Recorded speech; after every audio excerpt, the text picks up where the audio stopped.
Usted no se puede rendir, porque usted lleva la asignación de Dios. Usted lleva el proyecto, el plan perfecto de parte de Dios. Y usted no puede rendirse en el camino. Una prueba no le puede desenfocar de Dios. Un desierto no le puede desenfocar de Dios. Usted agárrese de la mano de Jehová y camine, camine, victoria en victoria y triunfo en triunfo. Camine, camine, camine, camine.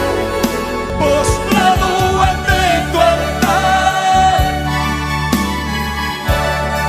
te prometí servirte.